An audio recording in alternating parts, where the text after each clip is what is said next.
اللهم صل على سيدنا محمد یا رب صل وسلم. بسم اللہ الرحمن الرحیم. سورہ یونس کا رکوع نمبر 10 اور 11ویں پارے کا رکوع نمبر 15. اس کا لفظی ترجمہ ہو چکا تھا. آج انشاءاللہ میں اس کی تفسیر شروع کرتا ہوں. اعوذ باللہ من الشیطان الرجیم. بسم اللہ الرحمن الرحیم. وَلَقَدْ بَوَّأْنَا بَنِي إِسْرَائِيلَ مُبَوَّأَ صِدْقٍ، اور البتہ تحقیق ہم نے بنی اسرائیل کو ٹھکانہ دیا.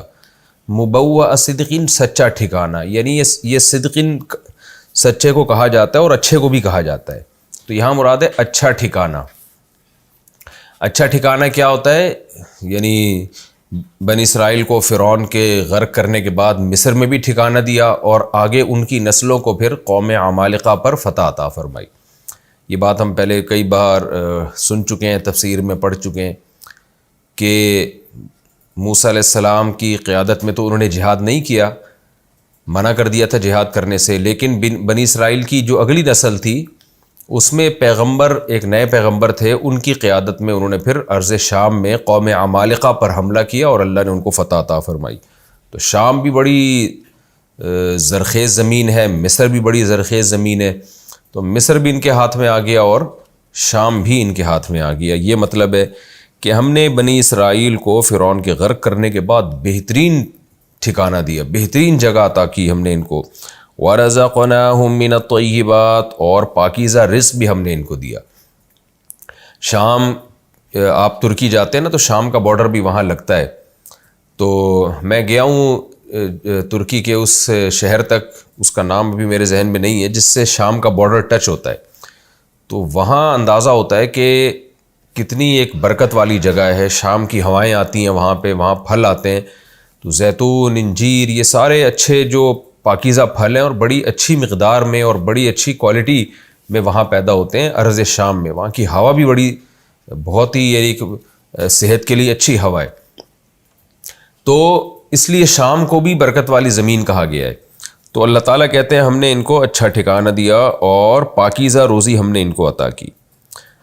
فَمَا اخْتَلَفُوا حَتَّى جَاءَهُمُ الْعِلْمُ، بس انہوں نے اختلاف نہیں کیا یہاں تک کہ علم ان کے پاس آ چکا تھا. یعنی بنی اسرائیل میں جو باطل لوگ پیدا ہوئے، جو گمراہ لوگ پیدا ہوئے، وہ جہالت کی وجہ سے نہیں بلکہ صحیح علم آنے کے باوجود گمراہ ہوئے اور اختلاف کیا انہوں نے. یہ بتانے کے لیے کہ ضد اور ہٹ دھرمی میں ایک ہوتا ہے انسان کے پاس علم نہیں ہوتا اس لیے وہ اختلاف کرتا ہے. پہلے تو میں اختلاف کا مطلب بتا دوں. دیکھیں ہمارے یہاں جب بھی کوئی کہتا ہے نا یہ لوگ آپس میں اختلاف کر رہے ہیں، تو آپس میں اختلاف کا مطلب ہم یہ سمجھتے ہیں کہ سارے غلط ہیں.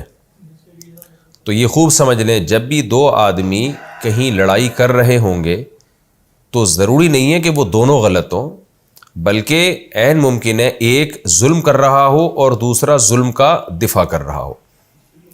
آج لوگ کیا کہتے ہیں، اتنے فرقے بنے ہوئے ہیں، سب غلط ہیں. بھائی ہو سکتا ہے ان میں ایک ٹھیک ہو اور جو حق سے انحراف کر رہا ہے وہ غلط ہے. تو جو ٹھیک ہے نا اس کو اختلاف کرنے والا نہیں کہا جائے گا، جو حق سے خروج کر رہا ہے اسے کہا جائے گا کہ یہ اختلاف کرنے والا ہے. تو اب قرآن جو کہہ رہا ہے کہ انہوں نے جو اختلاف کیا، کیا مطلب؟ جو صحیح لوگ تھے نا، جو صحیح مذہب پہ تھے، ان سے جنہوں نے اختلاف کیا وہ اختلاف علم کے باوجود تھا. یعنی ان کو پتا تھا کہ ہم غلط ہیں پھر بھی اختلاف کر رہے تھے. تو آج بھی مسلمانوں میں ایسا ہی ہے. جو صحیح اہل سنت والجماعت کا مسلک ہے وہ صدیوں سے اسی طرح چلا آ رہا ہے، اس میں کوئی تبدیلی نہیں ہوئی ہے. جو صحابہ، تابعین، تبع تابعین اور پھر آگے ان کے شاگرد، ان کا جو عقیدہ تھا جو کتابوں میں محفوظ ہے، جس کو العقیدۃ الطحاویہ کہا جاتا ہے. امام طحاوی رحمہ اللہ تعالی جو فقہ حنفی کے ایک بڑے امام سمجھے جاتے ہیں، انہوں نے آج سے تقریباً 1100-1200 سال پہلے جو صحابہ تابعین کے عقائد تھے، یعنی وہ عقائد تو امام ابو حنیفہ رحمہ اللہ ان کے شاگردوں کے، امام ابو یوسف، امام محمد کے تھے، لیکن وہ امام ابو حنیفہ کے اس لیے تھے کہ وہ صحابہ کے تھے، تابعین کے تھے. تو امام طحاوی رحمۃ اللہ علیہ نے ان عقائد کو جمع کر دیا اور پھر تمام مسلم امہ نے، جو بھی اہل سنت والجماعت تھے، سب نے اس کو مانا. تبھی وہ ساری دنیا میں پڑھائے جاتے ہیں کیونکہ اس میں کسی کا اختلاف نہیں تھا.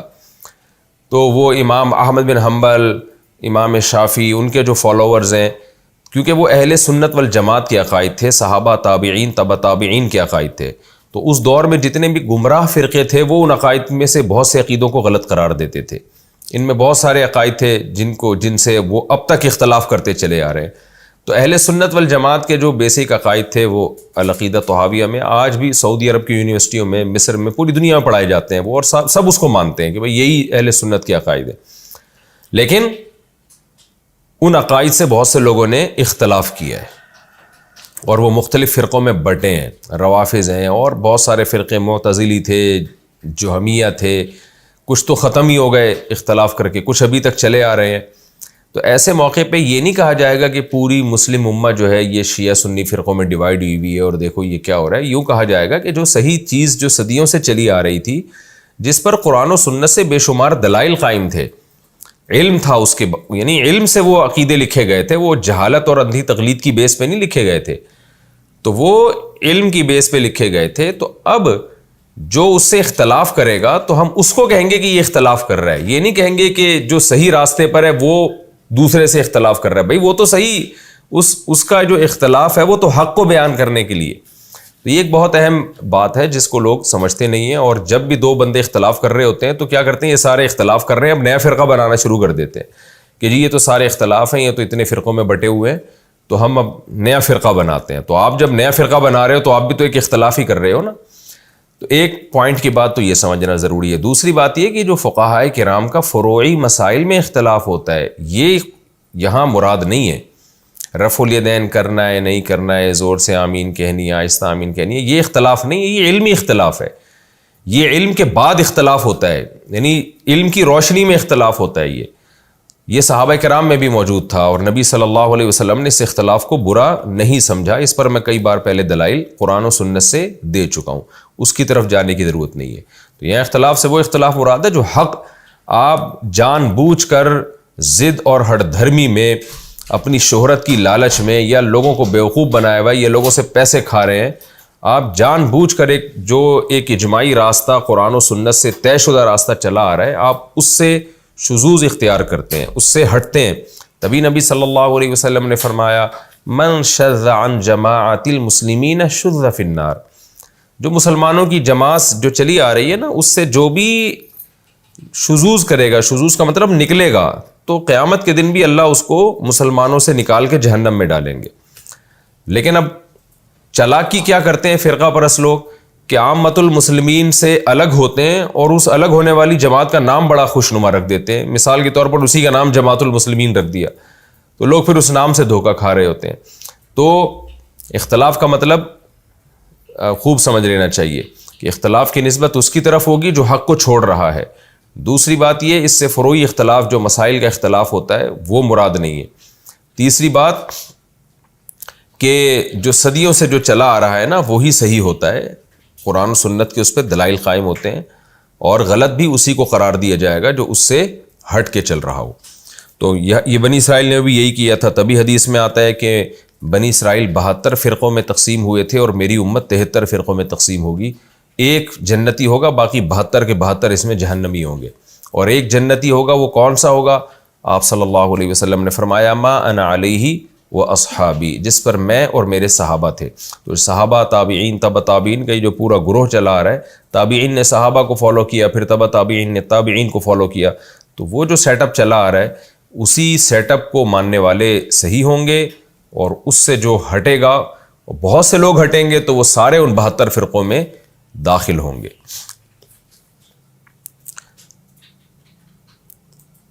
ان ربک یقضی بینہم یوم القیامۃ فیما کانوا فیہ یختلفون، بنی اسرائیل نے اختلاف کیا، اللہ کہتے ہیں کہ تیرا رب ان کے درمیان قیامت کے دن ان تمام باتوں میں فیصلہ کر لے گا جن باتوں میں یہ اختلاف کیا کرتے تھے۔ اللہ قیامت میں سب کو واضح کر دے گا۔ فَإِن كُنتَ فِي شَكٍّ مِّمَّا أَنزَلْنَا إِلَيْكَ، اے نبی، اے محمد صلی اللہ علیہ وسلم، اگر آپ شک میں ہیں اس قرآن کی طرف سے جو ہم نے آپ پر نازل کیا، فَاسْأَلِ الَّذِينَ يَقْرَؤُونَ الْكِتَابَ مِن قَبْلِكَ، تو آپ ان لوگوں سے پوچھیے جو آپ سے پہلے کتاب کی تلاوت کرتے ہیں، یعنی تورات اور انجیل پڑھتے ہیں اہل کتاب۔ چونکہ یہ صورت مکہ میں نازل ہوئی ہے، سورہ یونس، مکہ میں نبی صلی اللہ علیہ وسلم کا اہل کتاب سے واسطہ نہیں پڑتا تھا، آپ صلی اللہ علیہ وسلم جب قرآن پڑھ کے لوگوں کو سناتے اور بتاتے اللہ کا کلام ہے تو وہ انکار کرتے تھے. تو قرآن نے ایک دلیل پیش کی ہے کہ آپ تو مکہ میں رہتے ہیں, یہاں تو بت پرست لوگ ہیں, یہاں پیغمبروں کی تعلیمات ہی نہیں ہیں. تو اے نبی اگر آپ کو اس قرآن کے بارے میں شک ہو رہا ہے کہ یہ اللہ کا کلام ہے یا معاذ اللہ کوئی شیطانی تصرف ہے, ظاہر ہے نبی کو تو شک ہو نہیں سکتا تھا, یہ تو ہمیں بتا, اگر نبی کو شک ہوتا نا تو آپ اس قرآن کو بیان کرنے میں اتنی تکلیفیں کیسے اٹھاتے؟ یوں کیوں کہتے کہ میرے ایک ہاتھ میں چاند رکھ دو, ایک ہاتھ میں سورج رکھ دو, پھر بھی میں اس دعوت سے پیچھے نہیں ہٹوں گا. یہ اس کی علامت ہے کہ آپ کو اس میں کوئی شک نہیں تھا, لیکن لوگوں کو بتانے کے لیے کہ بالفرض اگر نبی کو شک ہو رہا ہے تو ہم نبی سے بھی کہہ رہے ہیں کہ جا کے اہل کتاب سے پوچھیں, وہ آپ کو بتا دیں گے کہ واقعی یہ اللہ کا کلام ہے. تو یعنی آپ اس پر قائم رہیے آپ, اور ایک دلیل ہم آپ کے سامنے پیش کر رہے ہیں. تو اہل کتاب سے پوچھیں گے فَاسْأَلِ الَّذِينَ يَقْرَؤُونَ الْكِتَابَ مِن قَبْلِكَ, ان لوگوں سے پوچھیں جو مکہ کے گرد و نواح میں رہتے ہیں, دور رہتے ہیں مکہ سے لیکن اہل کتاب ہیں, یا مکہ میں بھی مضافات میں کچھ اہل کتاب کے بعض افراد تھے, جیسے کہ حضرت خدیجہ رضی اللہ تعالی عنہ نبی صلی اللہ علیہ وسلم کو لے گئی تھیں. تو ان سے آپ پوچھئے تو وہ دلیل دیں گے کہ واقعی یہ اللہ کا کلام ہے. وہ کیسے دلیل دیں گے؟ ایک بات تو یہ کہ وہ اپنی کتابوں میں علامات دیکھ کے بتائیں گے کہ یہ آخری نبی کہاں ظاہر ہونے والے ہیں اور ان پر کون سا کلام نازل ہوگا. نمبر 2, جو واقعات آپ بیان کرتے ہیں اس قرآن میں ہو بہو اسی طرح یہ واقعات تورات اور انجیل میں بھی ہیں, حالانکہ آپ کی تورات اور انجیل تک رسائی نہیں ہے. تو آپ کے جو مکہ کے لوگ ہیں ان واقعات کا انکار کر رہے ہیں, تو آپ جب دیکھیں گے کہ یہ باتیں تورات اور انجیل میں بھی ہیں اور نہ آپ پڑھنا جانتے ہیں نہ لکھنا جانتے ہیں, تو یہ اس کی علامت ہے کہ جس نے تورات اور انجیل میں ان واقعات کو نازل کر کے امت کو بتایا, وہی خدا قرآن میں بھی وہی واقعات اسی انداز سے بیان کر رہا ہے. لقد جاءک الحق من ربک, اے محمد صلی اللہ علیہ وسلم تحقیق آپ کے رب کی طرف سے آپ کے پاس حق آ چکا ہے. فلا تکونن من الممترین, آپ ہرگز شک کرنے والوں میں نہ ہو جائیں. یقیناً نبی شک نہیں کیا کرتے تھے, لیکن نبی کے ذریعے سے ہمیں آرڈر کیا جا رہا ہے کہ آپ نے بھی اس کلام کے برحق ہونے میں ہرگز شک نہیں کرنا. اور یہ بھی اس طرح سے بھی نصیحت ہے کہ جب نبی کو شک کرنے کی اجازت نہیں ہے, جو قوم کے سربراہ ہیں, لیڈر ہیں, تو تمہیں بھی بالکل اس کی اجازت نہیں ہے. وَلَا تَكُونَنَّ مِنَ الَّذِينَ كَذَّبُوا بِآيَاتِ اللَّهِ, اور آپ ہرگز ان لوگوں میں سے نہ ہو جائیں جو اللہ کی آیات کا انکار کرتے ہیں. فَتَكُونَ مِنَ الْخَاسِرِينَ, تو اے محمد صلی اللہ علیہ وسلم آپ بھی خسارے والوں میں سے ہو جائیں گے. ظاہر ہے نبی تو انکار نہیں کریں گے, لیکن ہمیں ڈرایا جا رہا ہے کہ اگر نبی انکار کر دیں قرآن کا, تو جب نبی خسارے میں جا سکتے ہیں تو تم کیسے یہ سمجھتے ہو کہ قرآن پر ایمان لائے بغیر تمہاری بخشش ہو جائے گی. ان الذین حقت علیہم کلمۃ ربک لا یؤمنون, بے شک وہ لوگ جن پر تیرے رب کا کلمہ ثابت ہو چکا ہے وہ ایمان نہیں لے کر آئیں گے. یہ بھی تسلی ہے نبی صلی اللہ علیہ وسلم کو کہ اتنی واضح باتیں سن کر ایمان لوگ کیوں نہیں لے کر آتے. تو اللہ نے بتایا ہے کہ کچھ لوگ ہیں جن کی قسمت میں ایمان ہے ہی نہیں, ان کے بارے میں اللہ کا یہ کلمہ ثابت ہو چکا ہے کہ انہوں نے ایمان لانا ہی نہیں ہے. تو جن پر اللہ کا یہ کلمہ ثابت ہو چکا ہے وہ کیسے ایمان لے کر آئیں گے؟ اور ظاہر ہے یہ کون لوگ ہیں جن پر اللہ کا کلمہ ثابت ہو گیا, اس کا آگے آیات میں ذکر آ رہا ہے کہ جو کوششیں نہیں کرتے ہیں اور جو ہٹ دھرم لوگ ہیں, یجعل الرجس, اللہ یہ گندگی اور ناپاکی انہی پہ ڈال دیتا ہے, یعنی ایمان نہ لانے کی انہی کو توفیق دیتا ہے جو عقل استعمال کرتے ہی نہیں ہے. آگے یہ آ رہی ہے تفصیل اس کی. آگے اللہ فرماتے ہیں وَلَوْ جَاءَتْهُمْ كُلُّ آیَةٍ, یہ وہ لوگ ہیں کہ ان کے پاس ہر قسم کی نشانی بھی آ جائے, حتیٰ یروا العذاب العلیم, یہاں تک کہ یہ دردناک عذاب اپنی آنکھوں سے دیکھ لیں. یعنی ایسے ہٹ دھرم اور ضدی لوگ, ان کے بارے میں اللہ کا یہ کلمہ ثابت ہو چکا ہے کہ یہ ایمان نہیں لے کر آئیں گے اور انہیں جہنم کی آگ میں ہی جلنا ہے. تو یہ وہ لوگ ہیں کہ جتنی بھی نشانیاں دیکھ لیں صبح و شام, ہر نشانی میں غلط سلط تعویلات کرتے رہیں گے, یہ یہاں تک کہ ایک دن آئے گا کہ یہ دردناک عذاب اپنی آنکھوں سے دیکھ لیں گے. اور ظاہر ہے جب دردناک عذاب انسان اپنی آنکھوں سے دیکھ لیتا ہے پھر اللہ کا قاعدہ یہ ہے کہ وہ توبہ قبول نہیں ہوتی.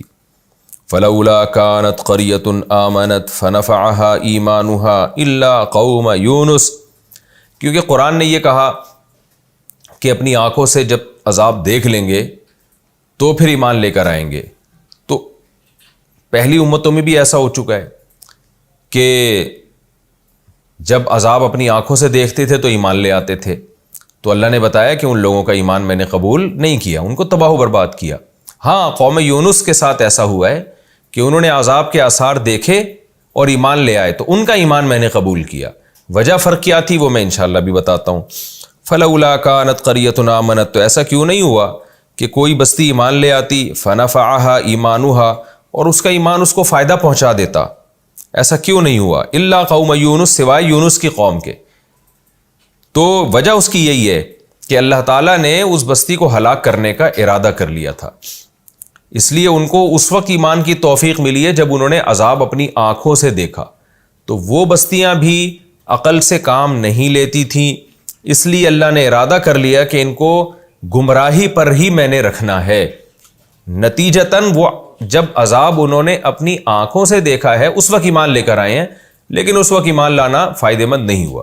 اب ایک اشکال ہو سکتا تھا کہ اللہ تو خود کہتا ہے کہ یونس علیہ السلام کی قوم نے عذاب دیکھا تو ایمان لے آئی، تو اللہ کہتے ہیں ہاں وہ میں مانتا ہوں کہ یونس کی قوم ایسی تھی جو عذاب دیکھ کر ایمان لے آئی تھی اور اس کا ایمان ان کو فائدہ بھی ہوا تھا۔ لیکن عام اصول تو یہی ہے کہ جب قوم عذاب دیکھ لیتی ہے، ایمان لاتی ہے، تو اس کا ایمان اس کو فائدہ نہیں پہنچاتا۔ لما آمنو، لیکن قوم یونس وہ قوم تھی جب وہ ایمان لے آئے، کشفنا عنہم عذاب الخزی فی الحیات الدنیا، تو ہم نے ان سے دنیا میں ذلت کا عذاب دور کر دیا، ذلت کا عذاب دور کر دیا۔ ومتعناہم الی حین، اور ایک خاص وقت تک کے لیے ہم نے ان کو فائدہ پہنچانا شروع کر دیا، جو دنیاوی فائدے ہوتے ہیں، جس زندگی سے جو فائدے ملے ہوئے ہیں، یعنی وہ فائدے جو انسان کھانے پینے کی لذتیں اور جو زندگی میں جو مزے آپ کو ملتے ہیں، ایک وقت یعنی ان کی موت تک کے لیے ہم نے اس کو ڈیلے کر دیا۔ تو یہ یونس علیہ السلام کی قوم کیوں ایمان لائی اور وہ کیوں اللہ نے عذاب ٹال دیا؟ اس کی وجہ یہ ہے کہ جتنی بستیاں پہلے ایمان لائی ہیں نا، وہ جب عذاب برسنا شروع ہوا ہے تو اس وقت ایمان لائی ہیں، تو ظاہر ہے اس وقت ایمان فائدہ نہیں پہنچاتا۔ جیسے آپ جب مرنے لگو اور موت کے فرشتے نظر آنا شروع ہو جائیں، غیب اپنی آنکھوں سے دیکھ لو تو اس ایمان کا فائدہ نہیں ہوتا۔ فرعون جیسے بالکل غرق ہوتے ہوئے ایمان لے کر آیا، اور قوم عاد اور قوم سمود نے کیا تھا کہ جب عذاب اپنی آنکھوں سے دیکھا اس وقت بھی مذاق اڑا رہے تھے۔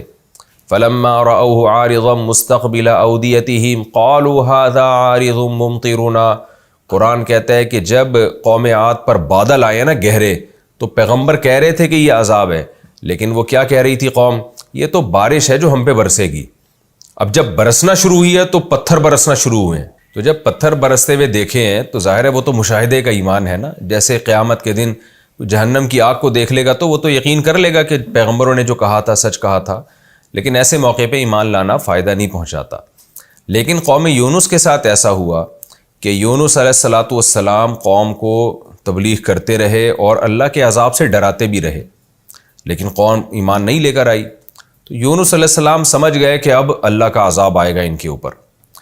تو حالانکہ اللہ نے نہیں کہا یونس علیہ السلام کو کہ اب میں آپ عذاب بھیج رہا ہوں لہذا آپ یہاں سے چلے جائیں، تو لیکن یونس علیہ السلام سمجھ گئے کہ بھئی اللہ نے کہا تھا کہ عذاب آئے گا، تو ان کے دل میں اللہ کا خوف پیدا ہو گیا۔ خشیت کی وجہ سے وہ پہلے ہی نکل گئے اللہ سے براہ راست صراحتاً اجازت لیے بغیر۔ اللہ کے علم میں یہ بات تھی پہلے سے کہ اس قوم پہ جب عذاب آئے گا تو مکمل عذاب نہیں، عذاب کے آثار دیکھ کر یہ ڈر جائیں گے اور ایمان لے آئیں گے۔ تو جب بادل آئے ہیں اور عذاب کے اثرات آئے ہیں تو قوم عاد نے کیا کیا تھا؟ بادلوں کو دیکھ کے کہا کہ بارش برسے گی، یہ تو نیچرل ہے، لیکن یونس علیہ السلام کی قوم ڈر گئی کہ کہیں یہ وہی عذاب نہ ہو جس کا یونس علیہ السلام نے وعدہ کیا تھا، اور وہ یونس علیہ السلام بھی ہمیں چھوڑ کے چلے گئے ہیں تو کہیں کوئی بڑا مسئلہ نہ ہو جائے ہمارے ساتھ۔ تو ابھی عذاب برسنا شروع نہیں ہوا تھا، تو فوراً وہ لوگ ایمان لے آئے، تو اللہ نے ان کے ایمان کو قبول کیا۔ تو اس سے پتہ چلتا ہے کہ اس کنڈیشن میں ایمان قبول ہوتا ہے کہ عذاب ابھی برسنا شروع نہیں ہوا، عذاب کے آثار نظر آ جائیں، اس لیے کہ یہ بھی ایک قسم کی آزمائش ہے۔ یونس علیہ السلام کی قوم اگر بہت زیادہ ضدی اور ہٹ دھرم ہوتی تو وہ بھی یہی تعویل کر لیتی، بھائی گہرے بادل تو نیچرل ہیں، وہ تو آتے ہیں، ہاں یہ موسم بادلوں کا نہیں ہے لیکن کبھی بے موسم میں بھی بادل آ جاتے ہیں، تو وہ بھی اس طرح کی فضول تعویلات کر لیتی جیسے کہ قوم عاد نے کی تھی، لیکن انہوں نے ایسی تعویلات نہیں کی۔ وہ ڈر گئے. انہوں نے کہا بھائی یہ وہی بات ہے, یہ وہی ہے, کیونکہ یونس علیہ السلام کا بستی سے چلے جانے سے بھی وہ ڈر گئے تھے کہ یہ واقعی یونس علیہ السلام تو جو بات کہتے تھے سچ نکلتی تھی, تو یہ واقعی وہی عذاب لگتا ہے جو جس کا یونس علیہ السلام سے اللہ نے وعدہ کیا تھا. بڑے گہرے بادل تھے تو وہ ڈر گئے. تو اللہ کہتے ہیں کہ صرف ایک یونس کی بستی ایسی تھی جو عذاب کے آثار دیکھ کر ایمان لے آئی. یونس علیہ السلام کے علاوہ جو پچھلی بستیاں تھیں عذاب دیکھ کر وہ ایمان نہیں لے کر آئیں, جب تک کہ عذاب کا کوڑا برسنا نہیں شروع ہو گیا پھر ان کو یقین آیا. لیکن ایسی صورت میں ایمان فائدہ نہیں پہنچاتا. آگے اللہ فرماتے ہیں وَلَوْ شَاءَ رَبُّكَ لَآمَنَ مَنْ فِي الْأَرْضِ كُلُّهُمْ جَمِيعًا. اے نبی صلی اللہ علیہ وسلم, آپ جو ان کے ایمان کے در پہ ہو رہے ہیں, کسی طرح یہ ایمان لے آئیں, اور جب نہیں لاتے تو آپ کو پریشانی ہوتی ہے, تو یہ تو اللہ کے ہاتھ میں ہے. اللہ چاہے لَآمَنَ مَنْ فِي الْأَرْضِ کہ سب جو مخلوق بھی زمین میں رہتی ہے, کلہم سارے کے سارے انسان, جمیعہ تمام کے تمام سارے مسلمان ہو جائیں, سارے ایمان لے آئیں. یہ تو اللہ کے ہاتھ میں ہے. تو ظاہر ہے اللہ اگر نہیں کر رہا تو اس کا مطلب کوئی وجہ ہے, کوئی حکمت ہے. وہ حکمت کیا ہے؟ آزمائش ہے. جس کا دل چاہے گا ایمان لائے گا, جس کا دل چاہے گا نہیں لائے گا. تو افانت تکرہ الناس, تو کیا ہے محمد, تو کیا آپ تکرہ الناس لوگوں کو مجبور کریں گے کیا, حتی یکونوا مؤمنین کہ وہ سارے مومن ہو جائیں. یعنی اس وقت تک آپ ان پہ جبر کرتے رہیں گے کہ یہ مومن, جب تک کہ یہ سارے مومن نہ ہو جاتے. ظاہر ہے یہ جبر آپ کر نہیں سکتے. کیا مطلب, یہ ایسے ہے جیسے آپ کا کوئی ریلیٹیو ہو, کسی کو تبلیغ کر رہا ہو اور وہ مان نہ رہا ہو, تو آپ اسے کیا کہتے ہیں, کیا بھائی تو اس پر اتنی زبردستی کر سکتا ہے کہ یہ جب تک یہ مومن نہیں ہوتا تو اس کو مجبوری کرتا رہے. ظاہر نہیں ہو سکتا نا ایسے. تو اس لیے ہم اس کو کہتے ہیں بھائی پھر اس کو اپنے حال پہ چھوڑ دے. تو نبی صلی اللہ علیہ وسلم کے دل میں لوگوں کے ایمان لانے کی حرص اتنی زیادہ تھی اور آپ کو اتنی فکر تھی. دو وجہ سے فکر تھی آپ صلی اللہ علیہ وسلم کو. ایک تو اس لیے بھی کہ انسانیت پہ رحم کا جذبہ کہ یہ جہنم کی آگ سے بچ جائیں. دوسرا اس لیے بھی کہ اگر یہ ایمان نہ لے کر آئے تو ایسا نہ ہو کہ میری تبلیغ میں کوئی کمزوری ہو, پھر قیامت کے دن مجھ سے سوال ہوگا کہ آپ اپنے مشن کی تکمیل نہیں کر کے آئے.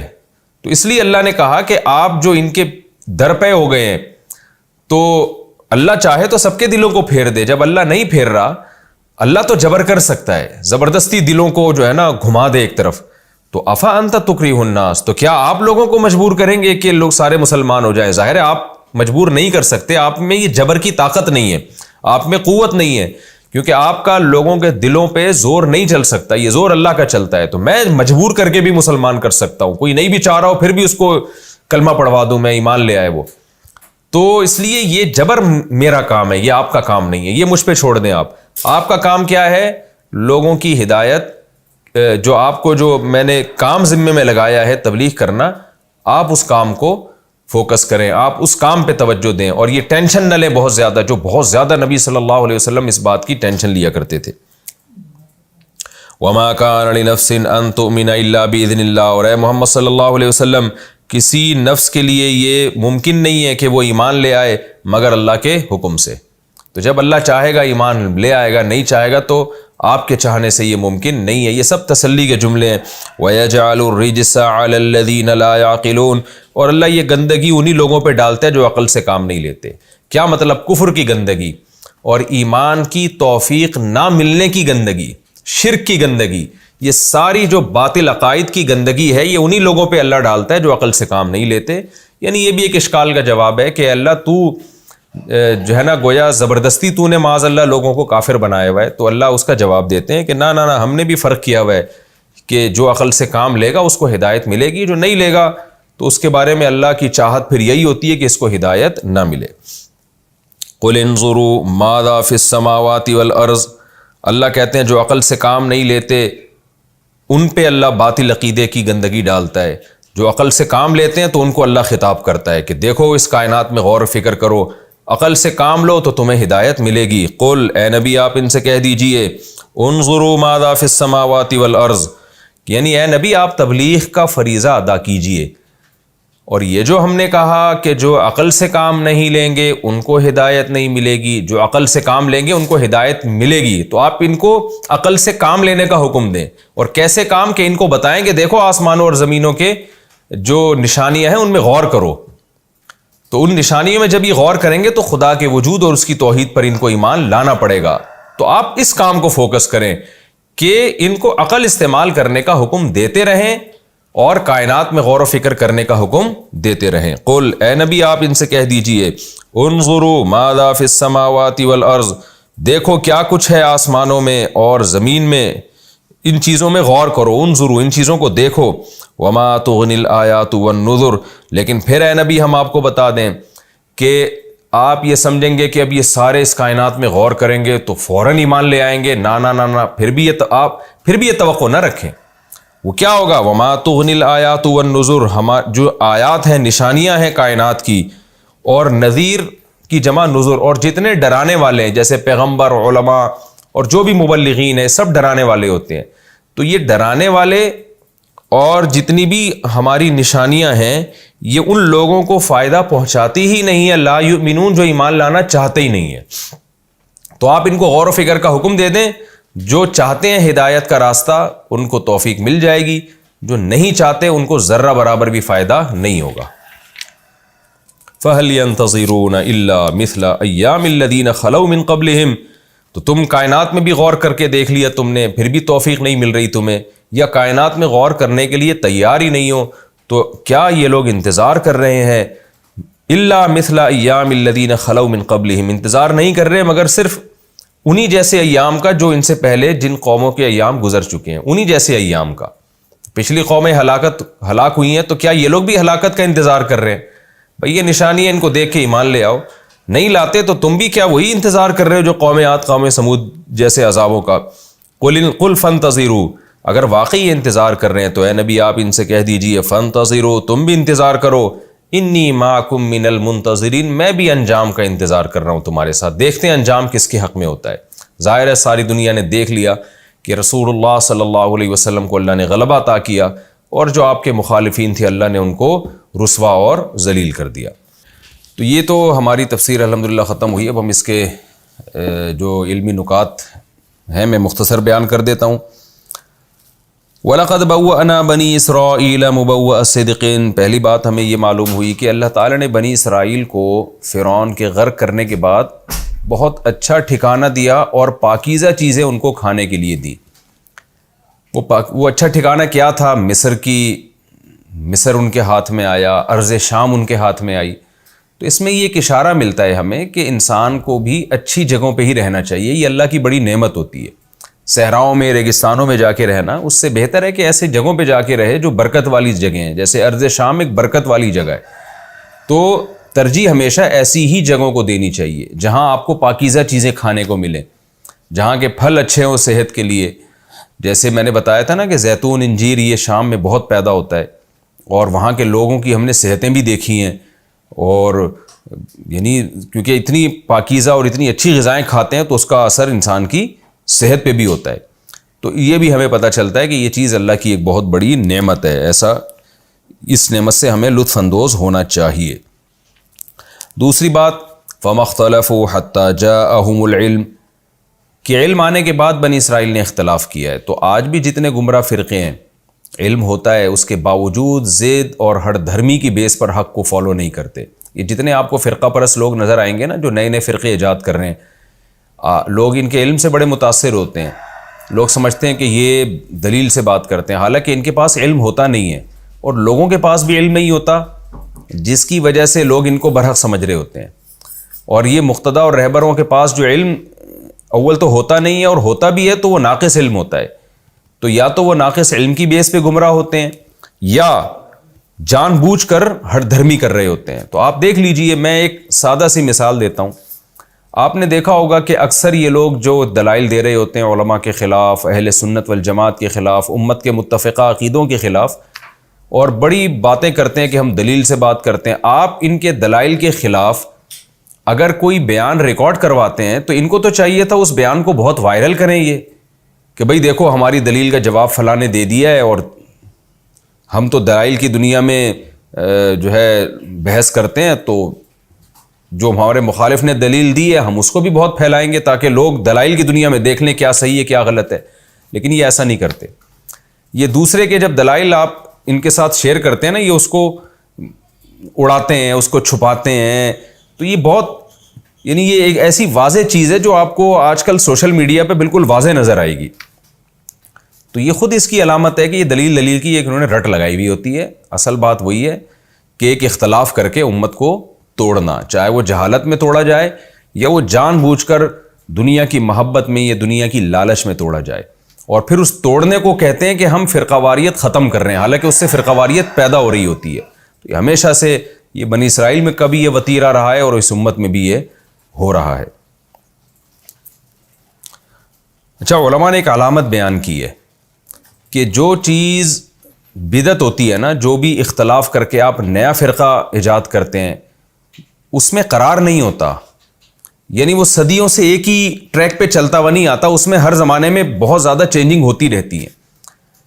آپ صحابہ کرام اور تابعین اور تبع تابعین کے عقیدوں کو دیکھ لیں, ائمہ اربعہ کے عقیدوں کو دیکھ لیں جو چاروں امام ہیں, محدثین کے عقیدوں کو اور ان کے جو اختلاف کرنے کا انداز ہے اس کو دیکھ لیں. وہ 1400 سال سے ایک ہی جیسا چلا آ رہا ہے, اور جو اختلاف ان میں 1400 سال سے تھا اسی حد تک اختلاف آج بھی ہے, اور اسی نوعیت کا ہے جس میں شدت نہیں ہے اس اختلاف میں, جیسے یہ فروعی مسائل میں جو اختلاف ہوتا ہے.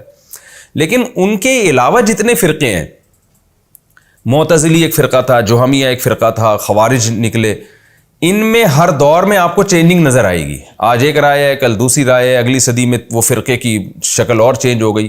آج کے دور کے بدعتیوں کو دیکھ لیں نا, کہ آج سے 100 سال پہلے کے آپ کو جو بدعتی ملیں گے وہ ربیع الاول کسی اور اسٹائل میں مناتے تھے, 50 سال پہلے کسی اور اسٹائل میں, آج کسی اور اسٹائل میں, اگلے سال اسٹائل اور چینج ہو جائے گا. کچھ بدعتیں نکل جائیں گی, کچھ بدعتیں آ جائیں گی. تو اس میں قرار نہیں ہوتا, بدعت کے پاؤں نہیں ہوتے. تو جو بھی فرقہ پرست لوگ ہوتے ہیں نا, وہ ایک جگہ ٹکے ہوئے کبھی نہیں ہوتے. آپ جماعت المسلمین جو ایک نیا فرقہ بنا تھا, 50 سال پہلے والی جماعت المسلمین کو دیکھ لیں اور آج کو دیکھ لیں تو بڑی چینجنگ نظر آئے گی آپ کو اس میں. تو خود یہ بھی ایک علامت ہوتی ہے اس کی کہ یہ باطل فرقہ ہے, یہ ڈھل رہا ہے زمانے کے حساب سے نا, اور ایک جگہ ٹکا ہوا نہیں ہے, کیونکہ ان کے اصول اور ضابطے کچھ ہوتے ہی نہیں ہیں. اور پھر ایک علامت ان کی یہ بھی ہوتی ہے کہ یہ دیکھنے میں ایک نظر آتے ہیں لیکن ان کے اندر بہت سارے اختلافات ہوتے ہیں. ہر مسئلے پہ یہ آپس میں اختلاف کر رہے ہوتے ہیں. تو ہر آدمی ون مین شو بنا ہوتا ہے ان فرقوں میں. ون مین شو ہے کہ میں ہوں, بس باقی سارے غلط ہیں. تو ہر آدمی ان کا اسی طرح کا ہوتا ہے.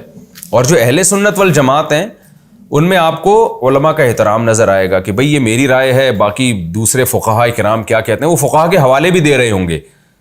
اچھا, یہ بھی لوگ ایک عیب کی بات سمجھتے ہیں کہ جب آپ دلائل سے بحث کرو تو فقہاء کے حوالے کیوں دیتے ہو. لوگ اس کو غلط سمجھتے ہیں, حالانکہ یہ صحیح ہونے کی علامت ہے, اس لیے کہ یہ دین یتیم تھوڑی ہے. آج پہلی مرتبہ کوئی شخص تھوڑی پیدا ہو رہا ہے جو کہتا ہے کہ میں نے اس دین کو سمجھا. تو اللہ نے اس امت کو بانچ پیدا نہیں کیا, لاکھوں عظیم فقہاء گزرے ہیں اس میں. تو تائید کے طور پر ان کے حوالے بھی پیش کیے جاتے ہیں کہ بھئی فلاں کی یہ رائے ہے, فلاں کی یہ رائے ہے, فلاں جو بڑے مجتہد تھے انہوں نے یہ سمجھا.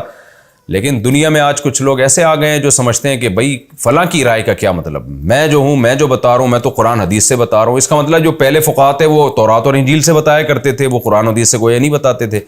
تو جو بھی آپ کو امت پنے سے ہٹا رہا ہے, ایک نئی چیز مارکیٹ میں لا رہا ہے, تو خوب سمجھ لیں کتنا اچھا لیبل لگائے, آپ اس کے لیبل سے کبھی بھی متاثر نہ ہوں. اہل حق کی علامت یہ ہے کہ وہ انہی عقیدوں اور نظریات پہ ہوتا ہے جو صحابہ تابعین تبع تابعین سے چلے آ رہے ہیں, جو جمہور امت کا عقیدہ ہے, جو جمہور امت کا نظریہ ہے, وہ اسی پہ چلے گا. اور وہ امت کی طرف لوگوں کو دعوت دے گا, وہ اپنی شخصیت کی طرف لوگوں کو کبھی بھی اکٹھا نہیں کرے گا. یہ ایک برحق ہونے کی مضبوط علامت ہے. یہاں اکثر لوگ ایک آیت پیش کرتے ہیں, وَإِن تُطِعْ أَكْثَرَ مَن فِي الْأَرْضِ يُضِلُّوكَ عَن سَبِيلِ اللَّهِ, کہ زمین میں آپ اکثریت کی اتباع کرو گے تو وہ گمراہ کر دے گی. تو آپ کہہ رہے ہیں کہ جی جمہور کی طرف جاؤ, اور قرآن کہہ رہا ہے کہ اکثریت تو غلط ہوتی ہے. تو یہ بھی آیتوں کو خلط ملط کرنے والی بات ہے. ایک ہے اس دور میں انسانوں کی اکثریت, اس دور میں انسانوں کی اکثریت کافر تھی, تو صحابہ کو کہا جا رہا ہے کہ ان کافروں کی اکثریت کو دیکھ کے ان کو فالو مت کرو. تو یہ اس دور سے متعلق ہے جب کفر دنیا میں زیادہ ہو. حضرت عیسیٰ علیہ السلام جب آئیں گے تو اس وقت تو دنیا میں اسلام زیادہ ہوگا. تو کیا اس وقت یہ آیت پڑھی جا سکتی ہے کہ اکثریت کو دیکھ کے چلو گے تو گمراہ ہو جاؤ گے؟ تو اکثریت تو مسلمان ہوگی اس وقت. حضرت عیسیٰ تو آئیں گے ہی دنیا میں اسلام کو غالب کرنے کے لیے. اس سے صاف پتہ چلتا ہے کہ یہ جو آتا ہے کہ اکثریت کو فالو مت کرو, یہ اس دور کی اکثریت ہے جو کافر تھی. اگر مسلمانوں کی اکثریت کہیں چلے گی تو مسلمانوں کی اکثریت گمراہ نہیں ہو سکتی، کیونکہ نبی صلی اللہ علیہ وسلم نے فرمایا میری امت گمراہی پہ جمع نہیں ہوگی. تو مسلمان، اور ایک روایت میں آتا ہے اتبعوا السواد الاعظم، اور ایک روایت میں آتا ہے جو مسلمانوں کی جماعت سے ہٹے گا اللہ اس کو جہنم میں ڈالیں گے. تو جماعت سے ہٹنا نہیں ہے آپ نے، ایک نیا فرقہ نہیں بنانا آپ نے. جو امت صدیوں سے متواتر چلی آ رہی ہے اسی کو فالو کرنا ہے آپ نے. وہ غلط نہیں ہو سکتی، غلط وہ ہوگا جو اس سے ہٹے گا، چاہے وہ کتنا اچھا لیبل لگا رہا ہو. تو جو بنی اسرائیل نے گڑبڑ کی تھی وہی گڑبڑیں آج اس امت میں بھی ہو رہی ہیں. تیسری بات ہمیں یہ پتہ چلتی ہے کہ بھئی قرآن کی صداقت کی ایک بہت بڑی علامت ہے کہ تورات اور انجیل میں بھی جو مضامین ہیں اور جو واقعات ہیں قرآن بھی انہی کو بیان کرتا ہے. اور تورات اور انجیل میں آج بھی رسول اللہ صلی اللہ علیہ وسلم کی نشانیاں ہمیں لکھی ہوئی نظر آتی ہیں. اور یہ بھی ہمیں معلوم ہوا کہ ہمیں اپنی ذمہ داری پوری کرنی چاہیے، ہدایت اللہ کے ہاتھ میں. اللہ تعالیٰ نے اس رکوع میں ہمیں یہ بھی بتایا. اب ہم اگلے رکوع کی طرف چلتے ہیں. سورہ یونس کا رکوع نمبر 11 اور 11ویں پارے کا رکوع نمبر 16. اس کا بھی حسب معمول سب سے پہلے لفظی ترجمہ ہوگا مختصر گرامر کے ساتھ، پھر انشاءاللہ اس کی تفسیر ہوگی. اعوذ باللہ من الشیطان الرجیم، بسم اللہ الرحمن الرحیم. اچھا سوری، پچھلے رکوع کی ایک آیت رہ گئی تھی، میری نظر نہیں پڑی تھی اس آیت پر. ثم ننجی رسولنا والذین آمنوا کذالک حقا علینا ننجی المؤمنین قل فانتظروا. اے نبی آپ ان سے کہہ دیجئے کہ تم بھی انتظار کرو، میں بھی تمہارے ساتھ انتظار کر رہا ہوں. پھر ہوتا کیا ہے؟ ننجی رسولنا، ہم اپنے پیغمبروں کو نجات دیتے ہیں اور جو ایمان لائے ان کو بھی اسی طرح نجات دیتے ہیں. حقا علینا، ہمارے اوپر لازم ہے، ننجی المؤمنین، کہ ہم مومنین کو نجات دیتے ہیں. تو اس میں نبی کو تسلی ہے کہ مومنین کو نجات ملے گی اور جو اسلام مخالف لوگ ہیں وہ ہلاک ہوں گے. تو یہ آیت رہ گئی تھی. اب ہم اگلے رکوع کی طرف چلتے ہیں. سورہ یونس کا رکوع نمبر 11 اور 11ویں پارے کا رکوع نمبر 16. انشاءاللہ اس کا میں لفظی ترجمہ شروع کرتا ہوں اور پھر انشاءاللہ اس کی تفسیر ہوگی. اعوذ باللہ من الشیطان الرجیم، بسم اللہ الرحمن الرحیم.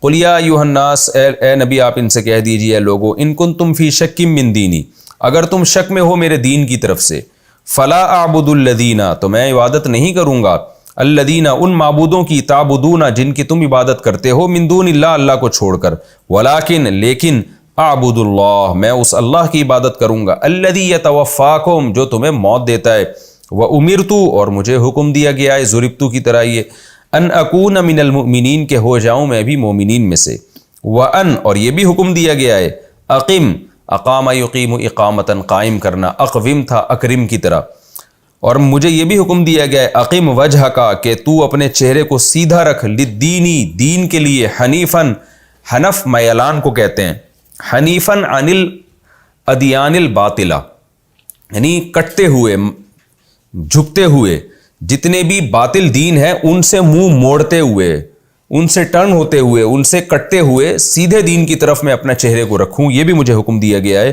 وَلَا تَكُونَنَّ مِنَ الْمُشْرِكِينَ، اور تو مشرکین میں سے ہرگز نہ ہو جا. وَلَا تَدْعُوا، اور اے نبی آپ مت پکاریے، یا اے قرآن سننے والے پڑھنے والے تو مت پکار، من دون اللہ، اللہ کے سوا، ما، ان معبودوں کو، لا ينفعوک، جو تجھے فائدہ نہیں پہنچا سکتے، ولا یضرک، اور تجھے نقصان بھی نہیں پہنچا سکتے. فَإِن فَعَلْتَ، اے نبی اگر آپ نے ایسا کیا، یا اے لوگو جو بھی قرآن پڑھ رہے ہو، اے ہر وہ شخص اگر تو نے ایسا کیا، فَإِنَّكَ إِذًا، تو ہو جائے گا تو، اذن اذ کان کذا، اگر تو نے ایسا کیا تو ہو جائے گا تو، من الظالمین، ظالمین میں سے.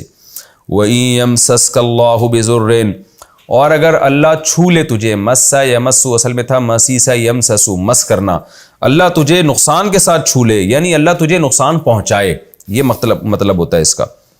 فلا کاشف لہو، تو کوئی دور کرنے والا، کاشف کھولنے والے کو کہتے ہیں، دور کرنے والے کو کہتے ہیں، تو کوئی اس نقصان کو کھولنے والا یعنی دور کرنے والا نہیں ہے، الا ہو، مگر وہی اللہ ہے. وَإِن يُرِدْكَ، ارادہ یرید ارادتاً، ارادہ کرنا، اور اگر اللہ ارادہ کر لے تیرے ساتھ، بخیر، خیر کا، فلا راد لفضلہ، رد یرد ردن، ردد یردود سے رد کرنا، راد اصل میں تھا راددن، ضاربن کی طرح، تو فلا راد، کوئی رد کرنے والا نہیں ہے، لفضلہ، اس اللہ کے فضل کا، یصیب بہ، اللہ چاہتا ہے پہنچا دیتا ہے بہی وہ فضل من یشاء من عبادہ اپنے بندوں میں سے جس کو چاہتا ہے، وہو الغفور وہ معاف کرنے والا، الرحیم رحم کرنے والا ہے۔ قل یا ایھا الناس اے نبی آپ کہہ دیجئے اے لوگو، قد جاءکم الحق من ربکم حق آ چکا ہے تمہارے پاس تمہارے رب کی طرف سے، فمن اہتدی پس جس نے ہدایت حاصل کی، فانما یہتدی لنفسہ تو وہ ہدایت حاصل کر رہا ہے محض لنفسہ اپنے نفس کے لیے۔ یہ محض کا ترجمہ، صرف کا ترجمہ میں نے انما سے لگایا ہے۔ ومن ضل اور جو گمراہ ہوگا، فانما تو وہ محض گمراہ ہوگا، یضل علیہا وہ گمراہ ہوگا علیہا اپنے ہی خلاف۔ وما انا علیکم بوکیل اور میں تم پر نگہبان نہیں ہوں، یعنی نبی کو کہا جا رہا ہے کہ ان سے کہہ دیجئے واتبع اور اے نبی آپ اتباع کیجئے ما یوحا الیک اس وحی کی جو آپ کی طرف کی جا رہی ہے، واصبر اور صبر سے کام لیجئے، حتی یحکم اللہ یہاں تک کہ اللہ فیصلہ سنا دے یا فیصلہ کر دے، وَهُوَ خَيْرُ الْحَاكِمِينَ اور وہ بہترین فیصلہ کرنے والا ہے۔ یہ سورہ یونس کا آخری رکوع تھا جس کا لفظی ترجمہ ہم نے پڑھ لیا۔